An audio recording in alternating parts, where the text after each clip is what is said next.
that she does is unbelievable, trying to coordinate and have a lot of support family-wise, and also in the community, a lot of family friends that help out as well. It's been really good.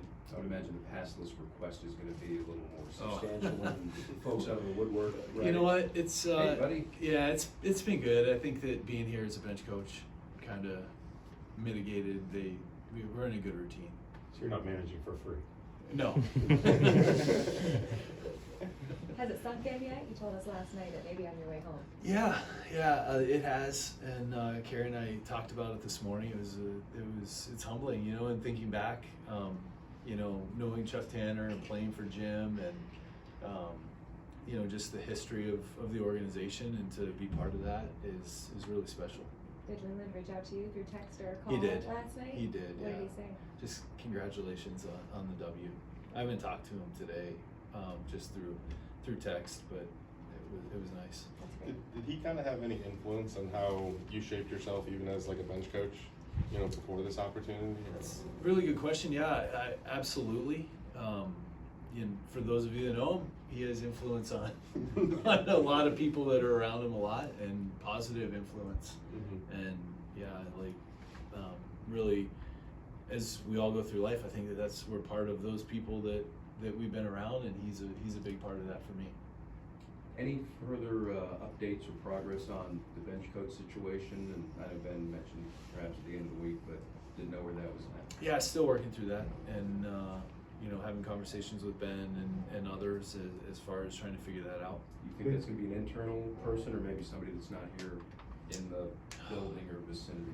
Good question. Still working through. I mean, it could go either way. Did you have anybody you leaned on last night?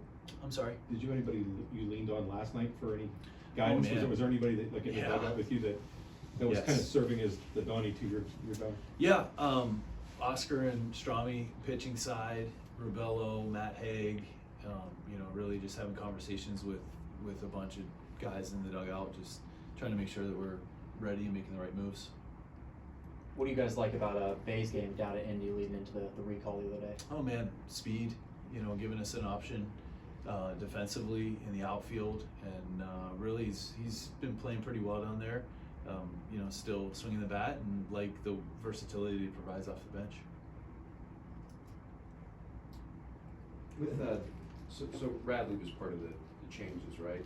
Is there anybody in that role, or is that maybe one of the structural changes in how you go about navigating your game planning, for lack of a better term? Yeah, really good.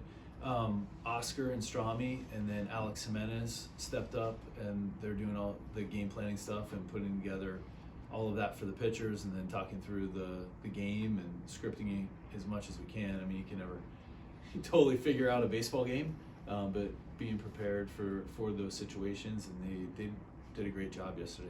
How much do you weigh the script versus gut decisions and living in the moment as opposed to following a script? Good. I don't think you can ever fully script a baseball game.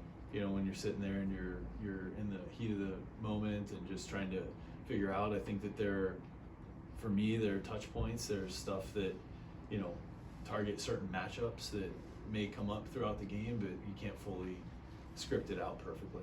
Did you kind of see that, I guess, come to fruition last night when they brought in Verdugo and you kind of balanced it with bringing in Fergie? Yeah.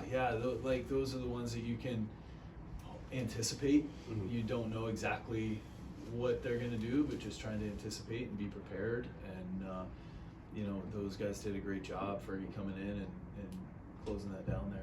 Donnie, how would you assess the speed of the game, right? Because there's not a lot of minor league managerial experience, but you've been on the bench. But now that you're in that chair, I've heard from other managers, especially younger ones, that like anything else, the game is fast and it can speed up on you. Did you feel any of that? If so, how did you feel that you were in relationship to the pace of what was happening? Especially, you know, turned out to be a one-run game. Yeah, really good question. I think that as a player, you feel that. And yesterday, I felt it a little bit, and you learn how to slow it down. Not that I did it perfectly yesterday, but learning how to slow that down. I think that playing for a guy like Jim, going back to your question of like the way that he managed and being a bench guy for him, I was always managing along with him because I wanted to be prepared for those situations. And I think that learning through that of like how to be prepared, knowing what situations that he may or may not use me in, and what he was looking to do to win a ball game was, really helped me get prepared to slow it down. But I'm sure there's gonna be times that it does speed up, and same thing I tell the players: you gotta learn how to breathe, slow the heart and the mind down, and continue to move on. To piggyback off that, when you said when you were a player, you'd be thinking about how Jim might use you in different situations. Do you recall any times when you were a player that you just found yourself thinking the game out, like, if I was managing it, not to question the manager that was in your dugout, but just like, how would I handle these situations late in games? Did you think like that when you were playing at all? Maybe just to yourself? Interesting.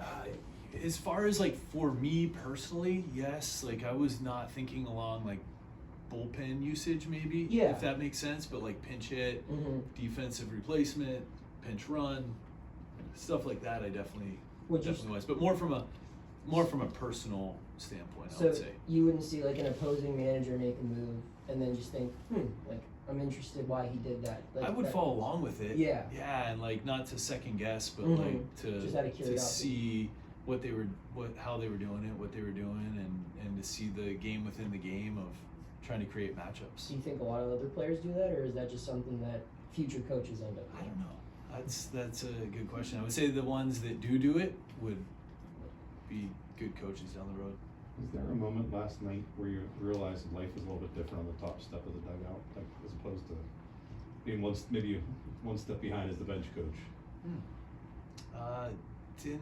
I'm sure it will hit me.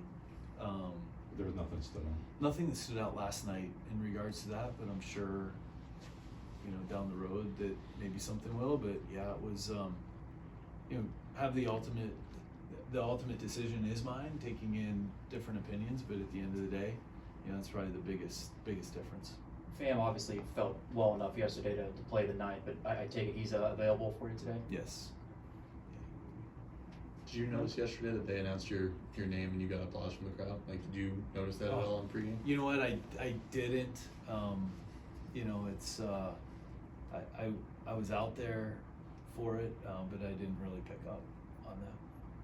Tony, what do you think your biggest challenge is going to be with this situation, this job, everything that you're kind of stepping into? For me, one thing, like moving into the manager's chair and then relinquishing the stuff that I did, and for me, I want staying true to myself. I think that's the biggest thing is like, talking yesterday, going in with the team and talking, you can say whatever you say in that room, but if we don't live it out every single day, it doesn't really matter what you say in there. And I think that living that every day and believing in it, whether win, lose, whatever it is, trying to get better and challenge these guys to get better individually and as a team. Thanks, Duncan. Thank you.